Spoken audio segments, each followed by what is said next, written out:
Hi, this is Brendan during our holiday. And what the heck? Let's talk. I got free time. So, a lot of you know that I lived overseas for about 15 years of my adult life, mostly in Korea.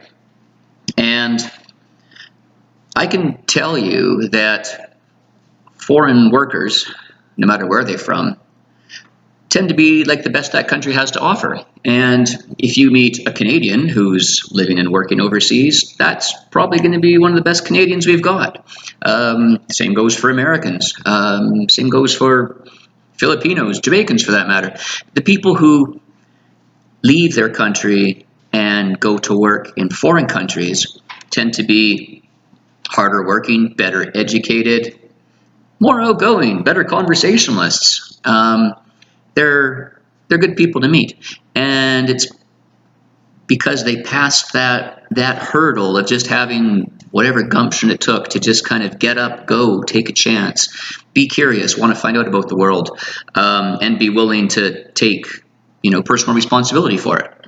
So in some cases, of course, these are high-flying executives who make a ton of money and live in penthouses, and I got to meet a good handful of those. That was fun. And then, you get into temporary foreign workers. Frankly, the tens of thousands of Canadians who are teaching English in Asia are pretty much analogous in many ways to the foreign workers that we have here, basically working in our fast food places. Anyway, you might know who I'm already talking about. Remember this guy? That's Jourdain. He's posing there last year with the crop of Stampede princesses, who always come to the bakery just before their final election. And I just take a minute to talk about Jourdain here because he's impressed the heck out of me. He's been working here 2.5 years, and he came here as a recruit for Tim Hortons. And he's worked at almost every Timmy's in the city, and he's worked at a number of other fast food places. And he's worked as a nighttime cleaner, and he's worked as a baker. And during that time, he also got himself into college, and he couldn't start a college program right away because he had to meet high school equivalencies. And he met the high school equivalencies and then got into the business program. He's still got 1.5 years to go in business. And during all of this time, which is like 5 years in Canada, he hasn't even been to Calgary. He hasn't taken a break. He hasn't had a holiday. He's had family tragedies back in Jamaica that he couldn't go home for. And he's been cheerful the whole time and just ridiculously hardworking. And when he's been in and out of a number of fast food places, and they keep calling him back. Because, of course, your semester changes and your schedule changes every semester. And I kept working with him, to try to, smooth out his, schedule here so he could go to school as much as possible. And so did his other employers, which is great. And he found himself going back to, maybe like a McDonald's where he hadn't worked for 3 months and the entire staff has changed, in 3 months. And so there's some manager there who can, remember him and call him back. Great worker, really cheerful guy. And geez, he got himself a driver's license and he bought a car. And during all this time, he's been, Jamaica obviously is a tourist country, right? So he's been wanting to, steer towards hotel and restaurant management.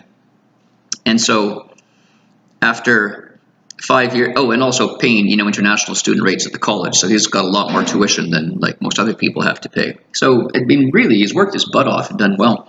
And so just recently, he got a job as a night auditor at one of the hotels on the highway. And I don't, know how far up the chain night auditor is. Probably not a lot. But it's, it's very much on the track of what he's been aiming for and what he's working for. So I want to wish him well, and I hope all of you guys want to wish him well too. And hope that also when you see, the foreign workers around us, that you can be grateful that we've got them, frankly. I know a lot of them come in here basically for fast food. but it's because we're buying the fast food. I mean, we're the ones who just keep piling into those drive-throughs, and and we want them, cheap and available and everywhere and all the time, 24 hours and no more than 2 blocks from us, right? And so the demand, it's our demand, right? And I know that Jourdain and some other, Filipinos that I've talked to have taken a lot of crap from, locals. Us, we who have it so well, right? And really made to feel unwelcome. And I mean, they're here and they're doing a good job that frankly a lot of us can't do or won't do. I mean, out of all of the 20-somethings that I've had working at the bakery, the 2 best, frankly, have been non-Canadians, right? And it's because of that selection step of being a worker who's willing to get out and go and take responsibility and do something and build yourself, right? So here's to them, and good luck with everything, Jourdain.